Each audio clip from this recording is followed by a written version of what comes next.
IELTS exam. First, you have some time to look at questions 1 to 5.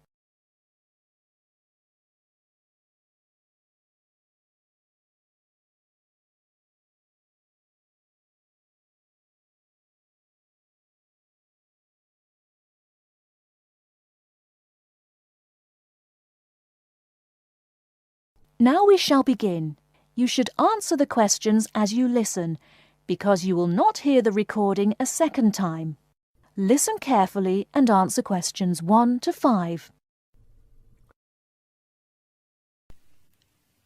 Kingsbury College, can I help you? Oh, hello. I'm ringing to find out about one of your courses. Yes. Is that a daytime or an evening course? Evening. Right. I'll just get a few details from you, if I may. Fine. Could I have your full name, first of all? It's Peter Wright. That's Wright. OK. And I don't need to know your exact age, but can you tell me which of these age groups you belong to? 18 to 25, 26 to 35, 36 to 45, or over 45? 18 to 25. Fine. And do you have a job, or are you a full-time student? I'm an accountant. I just do courses in my spare time for interest. OK. Right. And your address, Mr. Wright? It's 11 Forest Road. Forest? Yes. Is that in Kingsbury? Yes, it is. I'm just down the road here. And do you have a phone number? It's 992471. That's my home number. I haven't got a work number. That's fine. We probably won't need it. Before you hear the rest of the conversation, you have some time to look at questions 6 to 10.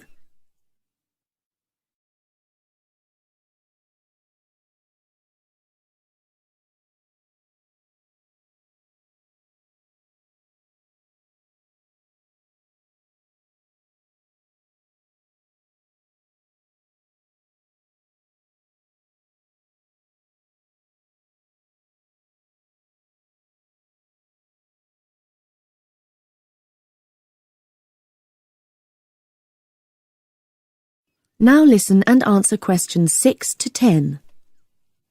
Now, you want to register for a course. Yes, cookery. Do you happen to know the exact title of the course? We've got Thai cookery on Wednesdays, or Mexican cookery on Fridays, or... Mexican.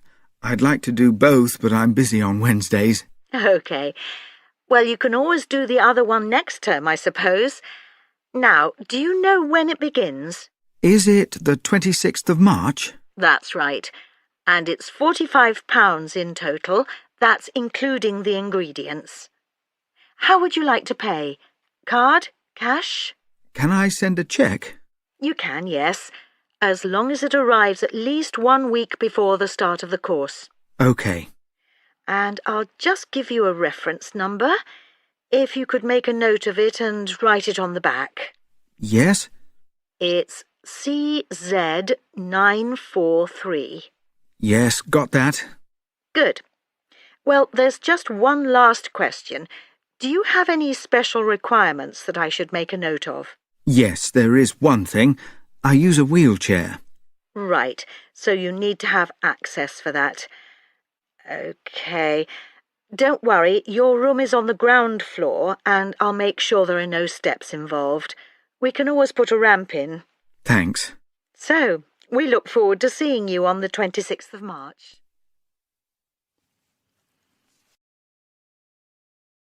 That is the end of part 1. You now have half a minute to check your answers.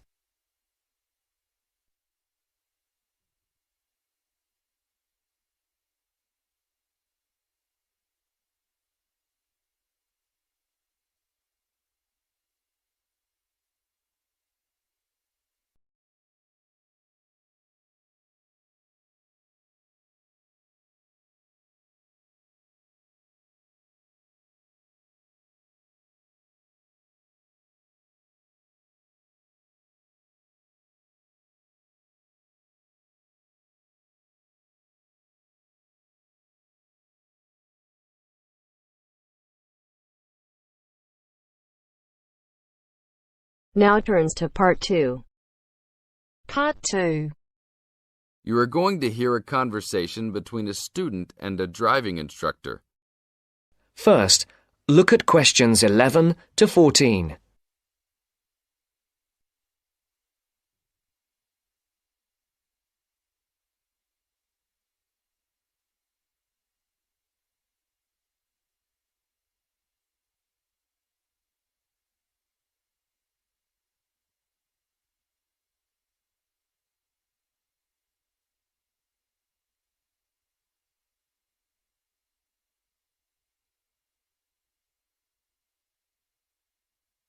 Listen carefully.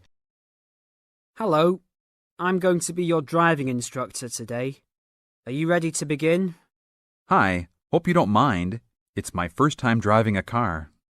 Of course not. That's my job. I teach people like you how to become a safe and responsible driver. So let's begin. Remember, the most important rule of driving: safety first. There are some steps to follow. First, you should put on your seatbelt. You should always remember to do that. In case of an accident or emergency, having a seatbelt on is of utmost importance. Okay, I have my seatbelt on. Now what should I do? Start the car. Good. Now make sure that the steering wheel is in the proper position and that your seat is not too far or not too close to the pedals. I'm all ready to go. Should I shift into first gear? Don't forget to put the parking brake down. You don't want to drive with that up. Oh yeah, I almost forgot. If I have the parking brake on, I won't be able to accelerate. Yes, that's right. Now put the car in reverse and slowly back out of the parking space. Good. Put the car in first gear. When should I shift? Is it better to shift slowly or quickly? You can shift whenever you feel is appropriate. This means shifting should occur smoothly. Do not shift too slowly or you will stall. Shifting too fast will waste gas. Shifting is simple. Just remember to shift smoothly. To shift, you will have to push the clutch and then push the gas pedal. Before the broadcast continues, look at questions 15 to 20.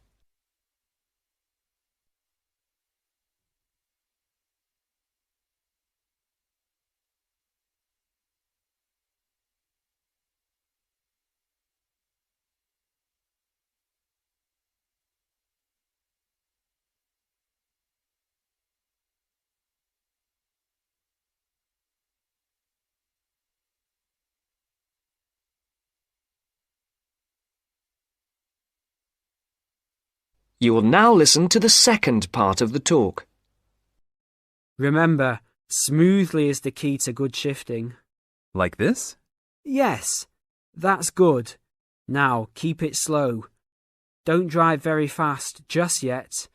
Be sure to constantly check your mirrors for oncoming traffic. Always be aware of everything that is around you, including 3 important things. Remember these 3: people crossing the streets, other cars, and bicycles riding next to you. What should I do if I see a yellow light? Well, it's always better to brake instead of trying to run it. But if you're travelling at a speed where it's impossible to stop in time, then you should try to make it across the intersection. But remember, you should always try to stop. It's the safest way to avoid an accident. Even if I have to brake very suddenly? Yes, even if you have to brake suddenly. What about if a driver behind me is going a lot faster than I am? You should always be ready to move to a slower lane if a driver behind you is forcing you to go faster than you are comfortable with. Never try to speed up to accommodate a faster driver. You could risk an accident or a speeding ticket. It's better to let him go. That sounds like good advice. Be careful. There is a sharp turn up ahead. Remember to brake before turns. Otherwise, you might flip over if your speed is too high going into a turn. Got it. I know that I should always try to observe all traffic safety. That's right. If safety is not your first priority, it will make driving very dangerous for you and other drivers on the road.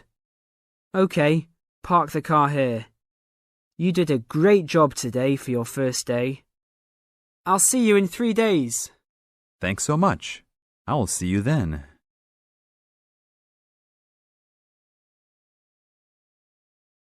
That is the end of part 2. You now have half a minute to check your answers.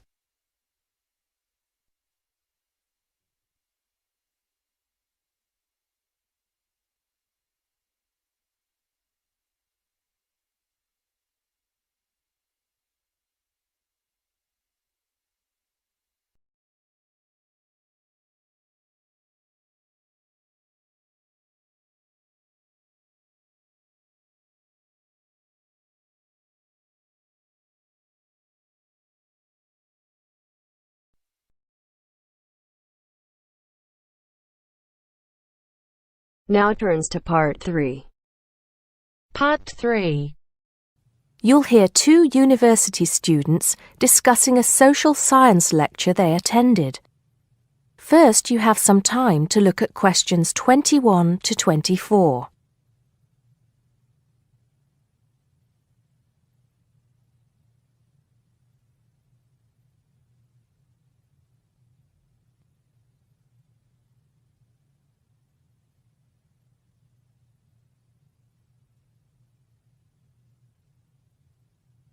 Now listen carefully and answer questions 21 to 24. Did you go to the first social science lecture yesterday? Yeah. Didn't you see me there? No. I was trying so hard to understand the lecturer. What didn't you understand? A lot of it, really. For example, he said we needed to study history as part of the course, but I didn't get why. You probably missed it. He said early on that we need to learn from our past mistakes. Right. But he also said we need to put ourselves in the place of our ancestors. Why is that? I think the point is that it's not enough to know how they lived and what they did. We need to know what they thought. I see. And I've written transferable skills in my notes next, but I have no idea what that means. If you study social science, you learn skills that you can use in a job. Oh, right. Is that all? Okay, but why is that? The point he made was that in studying social science, you use a flexible and adaptable approach to learning. Before you hear the rest of the conversation, you have some time to look at questions 25 to 30.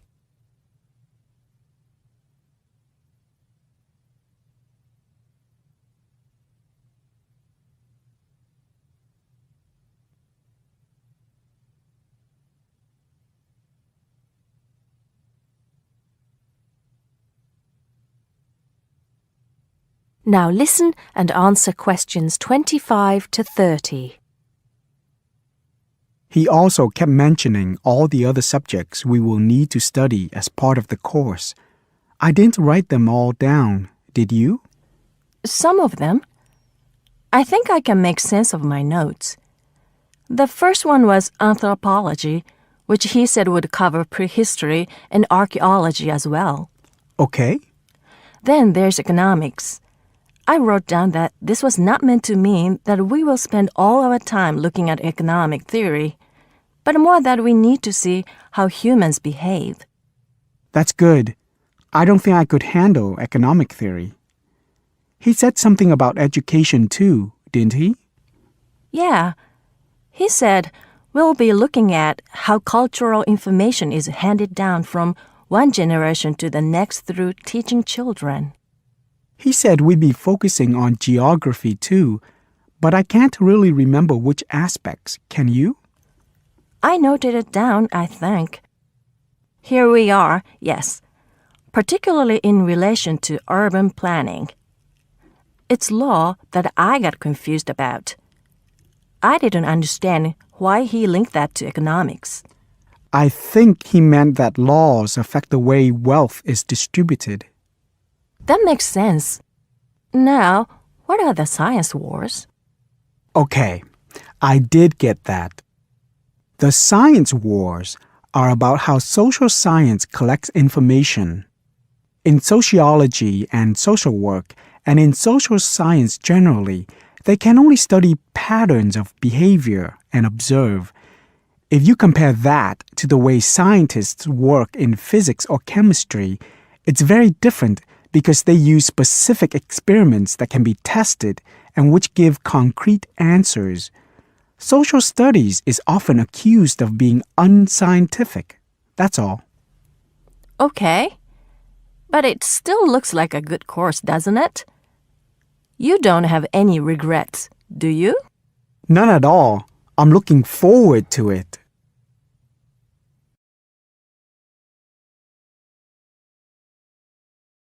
That is the end of part 3.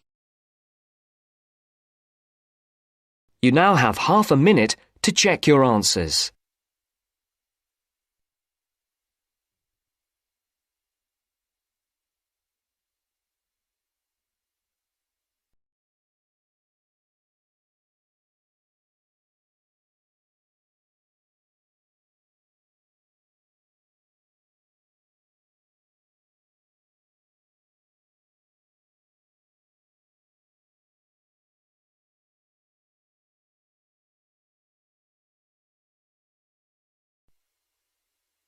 Now turns to part 4. Part 4. You're going to listen to a talk about tea in the UK. First, you have some time to look at questions 31 to 40.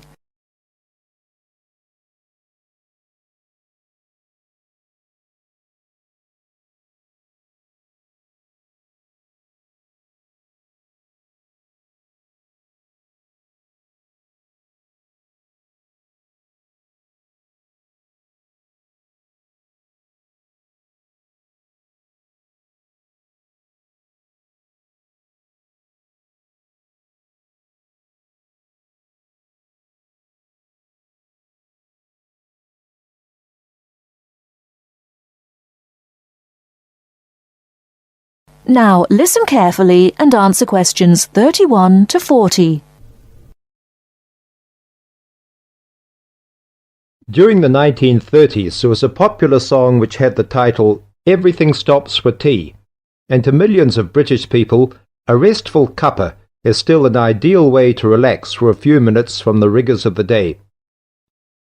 The English custom of drinking tea has its roots in the 17th and 18th centuries. When first imported to Britain, the exotic cha, or cha, as the Chinese tea was variously called, was considered a man's drink to be enjoyed with colleagues at London coffee shops. These were popular meeting places for many walks of life: politicians, lawyers, poets, actors, and writers. Many London clubs began in this manner, and the famous Lloyd's Insurance underwriters started out as Lloyd's Coffee House. In 1706, the first coffee house that offered tea was Tom's Coffee House, owned by Thomas Twining. He realized that he needed to introduce an added attraction to compete with the many other coffee houses in London, and tea was rare, exotic, and extremely expensive.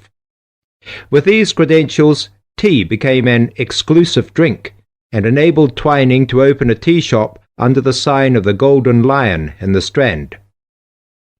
By the 18th century, the ladies of the more affluent classes were going China mad, using tea as an excuse for displaying their extravagant purchases of Chinese porcelain and Dresden tea sets.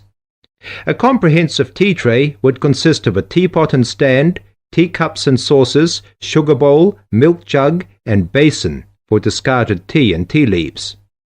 Tea was still expensive and kept in locked tea caddies. Skilled craftsmen fashioned caddies of carved inlaid woods fitted with crystal and precious metals. To ensure the servants weren't tempted by this priceless commodity, the caddy was kept locked, and only the mistress of the house held the key and prepared tea when guests came to visit. No well-brought-up young Englishwoman could consider herself socially acceptable unless she knew how to brew a proper cup of tea.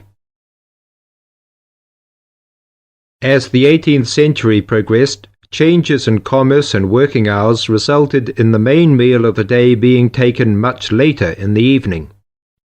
The prospect of lasting from breakfast until evening did not appeal to the Duchess of Bedford, who is usually credited with being the first to alleviate late afternoon hunger pangs by introducing a small 4 o'clock meal served with tea.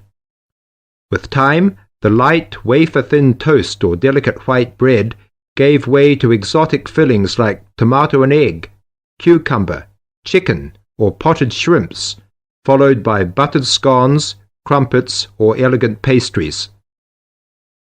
The popularity of tea continued to spread, but it was not until 1839 that the first shipment of Assam Indian tea was landed in Britain. A healthy trade with India was soon established, and tea clippers, like the Cutty Sark, now a museum in a dry dock at Greenwich, were reaching the peak of their sailing days. In 1879, the first limited shipments of Ceylon tea began to arrive, and by 1880 this had been firmly established alongside Indian and China teas, giving the broad range of teas that are available today. There have been few changes in 3 centuries of tea trading. London is still the centre, and indeed Twinings still has a shop on the site of the original Tom's Coffee House at 216 The Strand. The name Twining has been linked with tea for over 280 years. Indeed, it was Richard Twining, in his capacity as chairman of the dealers of tea, who in 1784 persuaded Prime Minister William Pitt to reduce the high tax on tea, making the beverage more accessible to the general public. That is the end of part 4. You now have half a minute to check your answers.